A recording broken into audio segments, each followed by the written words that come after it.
Hello there. Sturgeon and Drakeford might have just tripped over themselves.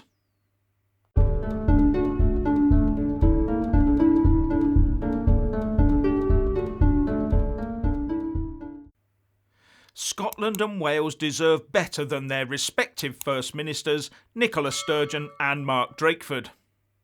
While Boris, for once, seems content to defy the doomsayers and hold back a day or two to see how the data develops, Sturgeon and Drakeford leap in feet first and drag their devolved areas into even more restrictions.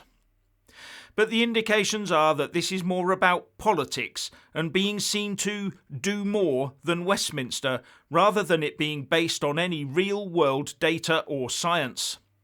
For a start, as I and others have pointed out, some of Mark Drakeford's pandemic restrictions are ludicrous, like his £60 fine for people who commute to work without proof that they can't work from home, or something stupid like that anyway. And now he's having the finger pointed at him for misleading the public. He basically warned that the latest strain is as bad as the last one, when the data does not back him up at all. To the extent that the former head of health analysis at the Office for National Statistics, Jamie Jenkins, said that Drakeford had made an untrue statement with the intent to deceive as he rushed to justify his latest restrictions, when the evidence is that this latest type is much milder than the last one. Jenkins also told the Telegraph that Drakeford was deceiving the Welsh public. But why would he want to do that? Could it be that under Merthyr Tydfil's rugby club lies a secret health research unit giving Drakeford hitherto unseen top secret data? Data maybe that shows the people who live in Wales are uniquely impacted by this new strain. But in all seriousness, telling the people of Wales that Zero, Mick and Ron are just as bad as the Delta Blues will come as news to scientists around the world. But Mark Drakeford doesn't seem to be living on the same planet as the rest of us. In Drakeford's world, the lurgy can jump out at you when you're shopping in the children's clothing aisle of a supermarket, but not in the freezer aisle, and baby milk is a non-essential item to buy during a pandemic. Yes, in Mark Drakeford's world, fining workers for not working from home is protecting them, meaning that you need to provide a reasonable excuse to actually go to work. And now, Nicola Sturgeon is coming under attack in Scotland for maintaining the 10-day rule, when in England it has followed the science and has been reduced to 7 days. But what gets me is that they all have access to the same scientific data. The only area in the UK where maybe the rules should differ in any way is arguably Northern Ireland, that shares an open border with the Republic of Ireland. But for Wales and Scotland, it's becoming more and more about the politics of separation and increased devolution. But that does not help the people that live and work in those regions. They find themselves being pushed and pulled from pillar to post as their elected leaders try to outdo Westminster at every turn and put borders up between themselves and England. All in the hope of more and more separation. But the people of Wales and Scotland appear to be tiring of this shenanigans, with the Mail and Express reporting that social media and the football terraces are full of people angry at the shutting down of pubs, clubs and sports grounds, with swearing on the terraces and talk of a draconian omnishambles on social media. So Sturgeon and Drakeford may now have manoeuvred themselves into a corner where Boris has got it right in the final furlong, and Sturgeon and Drakeford have fallen foul of trying too hard to be different and fallen foul of their voters in the process. But it also brings into question this whole health pass concept that Wales and Scotland put in place as the way forward for the world. And it may all be worse than that. Writing in the Telegraph, Jamie Blackett, the co-chair of the Alliance for Unity, says that Sturgeon and Drakeford are drunk on power. He says that Boris is more libertarian and would naturally hold back from imposing rules that would damage the economy and wider society, whereas Sturgeon and Drakeford, on the other hand, have assiduously talked up Omicron since it first emerged in South Africa.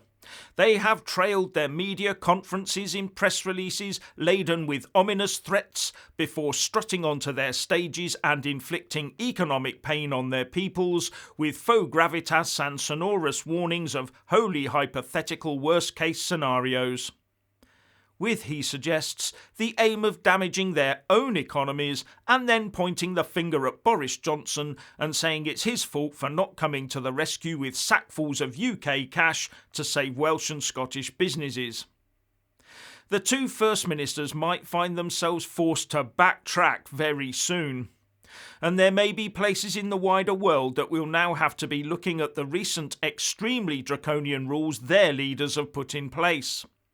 If the new strain continues to be as mild as the current data from places like South Africa and the recently leaked UK report indicate, then both Greece and Austria, for example, may find themselves in a police state that forces them to take medical interventions for no logical reason.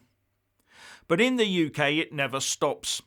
The Express is now reporting that sage scientists keep on pestering Boris to act now and shut everything down, even in the face of this promising emerging data. Mr. Johnson resisted the scientists' calls to bring in fresh measures, and he seems to be having the last laugh now, with Health Secretary Sajid Javid announcing that new restrictions are not needed after Christmas, it reports. And many are now hoping this heralds the start of a return to pre-2020 normality. It's also looking more and more like this is now, and may always have been, a battle between chemistry and the herd. A battle that even now no one is able to discuss or debate. The press is gagged and so is social media. Let's hope that the upcoming inquiries are not also gagged and limited in where they can investigate, and they must have the unrestricted remit to look into all areas, especially to follow the money, because so many billions will now have been illicitly soaked up and spirited away, and don't try and tell me no one was scamming money out of the taxpayer over the last 2 years. And future taxpayers, the ones who will actually have to pick this huge bill up and pay for it, deserve to know in which pocket every single pound ended up, whether it be in a private pocket or misallocated to an indie fund, for example. But don't expect quick answers. These inquiries will be far more complex, take far more decades, and meet far stronger big power resistance than Hillsborough did, for example. And that was a 30-year battle for justice. And we must not fall into the trap of making it some sort of global how we could have done things better inquiry. Something that could well ignore the billions and trillions spent and where it all went. Or will our politicians just say, it's all over, time to move on, and hope our politically short memories kick in? We must resist all such sort of talk. Personally, I'd like to see some fast initial investigations to see if furlough and contract money has been gained unlawfully and see some assets getting frozen. Because the longer we leave it, the easier it will be for perpetrators to drift off with huge wads of our dosh. So what's your opinion on Sturgeon and Drakeford? Please like and comment below. Please subscribe and like this video, buy a mug and support me on Patreon or PayPal, and thank you for watching.